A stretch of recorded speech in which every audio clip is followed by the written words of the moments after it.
Hi hello subscribers. நம்ம இன்றைக்கி பார்க்க போகிறது காராமணி முருங்கைக்கீரை மஷ்ரூம் பிரியாணி. மூணுத்துலேயுமே நல்ல பெனிஃபிட்ஸ் இருக்குது. ஸோ இது கண்டிப்பாக ட்ரை பண்ணி பாருங்கள். நம்ம எப்பவும் போல் குக்கரில் ஆயில் விட்டுட்டு பட்டை லவங்கம் பிரியாணி பூ இதெல்லாம் போட்டுட்டு தக்காளி வெங்காயம் போட்டுட்டு இஞ்சி பூண்டு விழுது போட்டு நல்லா வதக்கி விட்டுக்கோங்க. நல்லா வாஷ் பண்ணி வச்சுருக்க அந்த காராமணியும் போட்டுருங்க. ஸோ பிரியாணி பண்ணுற ப்ரொசீஜர் சேம் ப்ரொசீஜர் தான். பட் நம்ம காராமணி பச்சை மிளகாவையும் போட்டுருங்க. முருங்கைக்கீரை நல்லா ஒரு 7 டைம்ஸ் வாஷ் பண்ணிவிட்டு அதையும் அதில் போட்டுருங்க.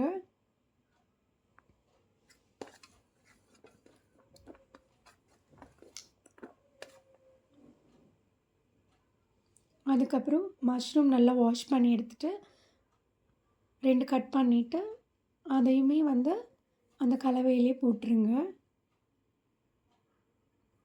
புதினா கொத்தமல்லி ஷாலட்ஸ் அந்த ஷாலட்டோட அந்த செடி ஆனியன் ஸ்ப்ரிங் சொல்லுவோம் இல்லையா, அது மூணுத்தையும் வாஷ் பண்ணி அதையுமே போட்டுருங்க.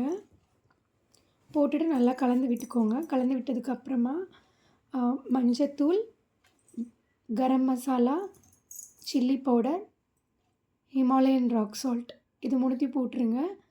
நான் தக்காளியும் ஒரு வெங்காயத்தையும் நல்லா வதக்கி அரைச்சி வச்சுருக்கேன். அதையும் அதில் ஊற்றிடுங்க.